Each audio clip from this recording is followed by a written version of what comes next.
2주 전쯤 잠깐 휴가를 내서 고향에 계신 부모님을 만나 뵙고 왔습니다. 코로나로 인해서 지난 추석 때도 못 뵈서 오랜만에 뵀는데 정말 반갑고 기쁨이 있는 그런 시간을 보냈습니다.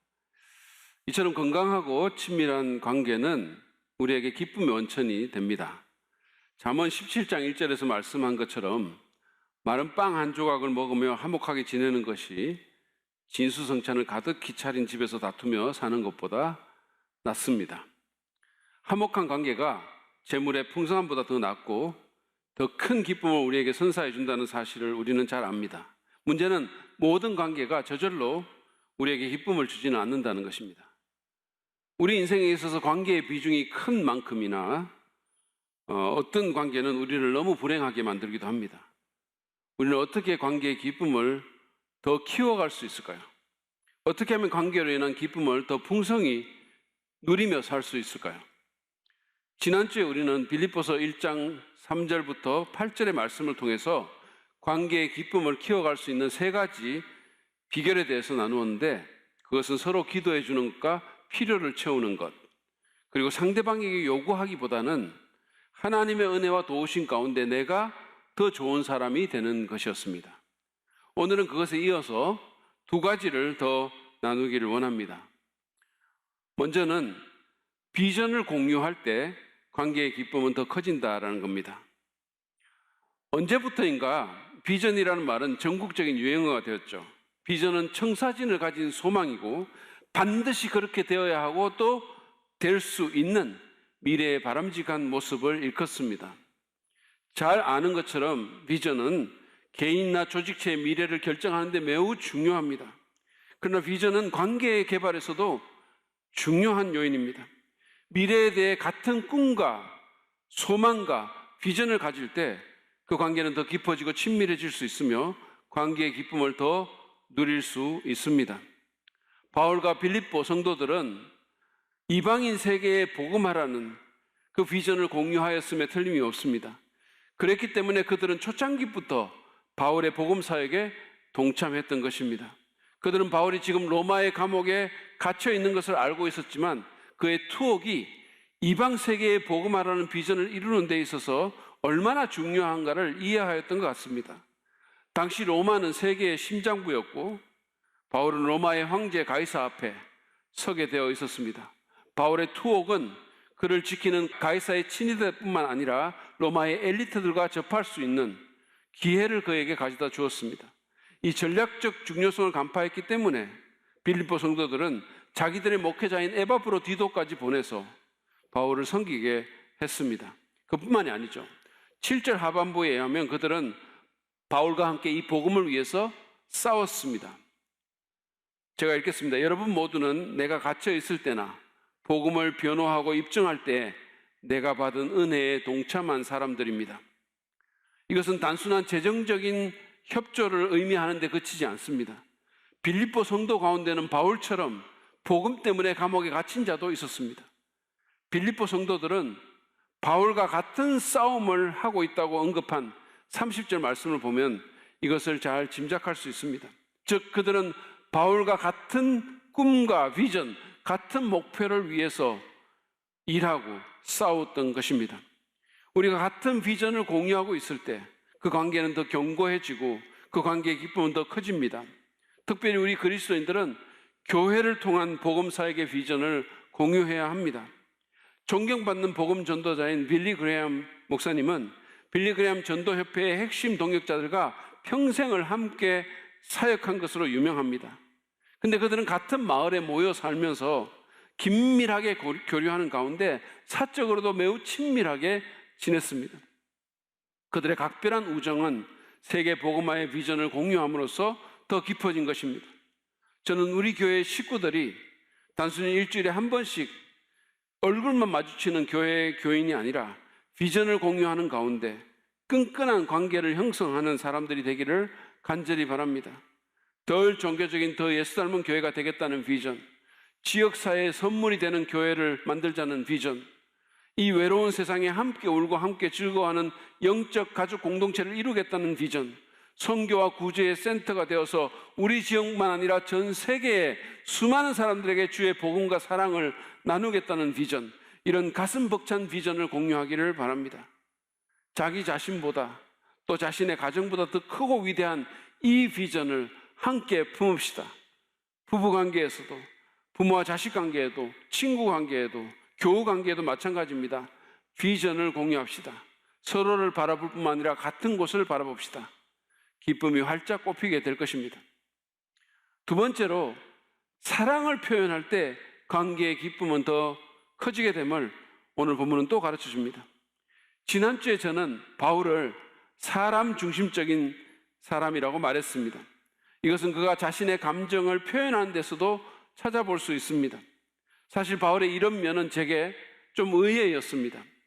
어떤 장애에도 굴하지 않고 불도저 같은 추진력과 불굴의 용기를 지닌 선교사요 개척자가 이런 닭살 돋는 표현을 할 줄 누가 알았겠습니까?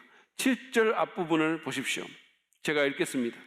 내가 여러분 모두를 이렇게 생각하는 것은 나로서는 당연한 일입니다. 내가 여러분을 내 마음에 간직하고 있기 때문입니다. 이게 무슨 말일까요? 쉽게 말하자면 이런 뜻입니다.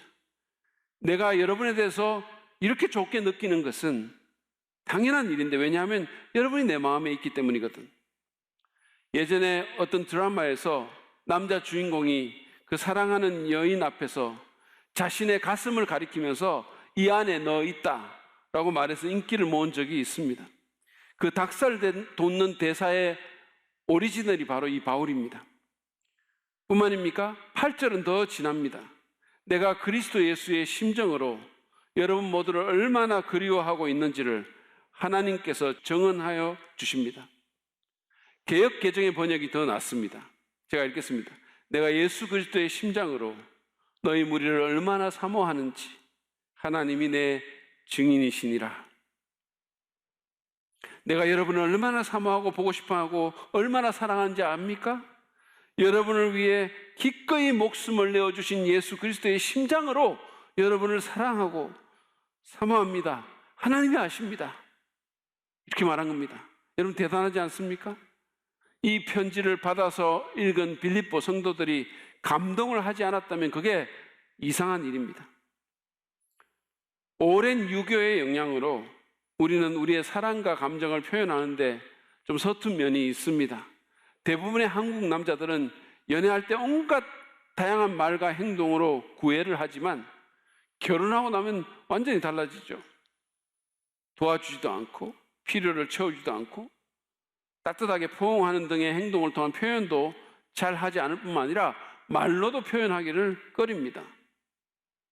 부인이 여보 나 사랑해? 라고 물으면 난데없이 무슨 쓸데없는 말을 하냐? 라고 하면서 핀잔을 주기가 일쑤죠.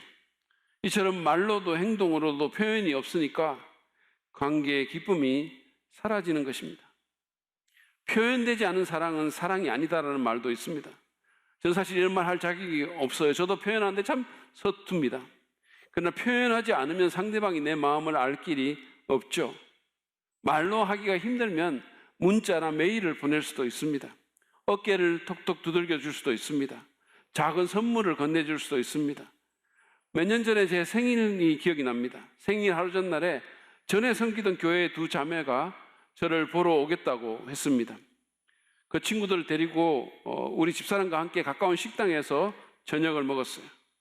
오랜만에 교회도 둘러볼 겸 그냥 한번 보고 싶어서 왔으려니 했는데 케이크와 저희 부부가 함께 찍은 사진이 새겨진 머그잔 세트를 선물로 들고 와서 멋진 생일 축하를 해 주었습니다. 얼마나 기쁘고 격려가 되었는지 모릅니다. 그날 기도회를 마치고 집에 돌아와 무릎을 꿇고 하나님께 감사했습니다. 서로의 사랑을 표현함으로써 기쁨의 꽃을 피우는 우리가 됩시다.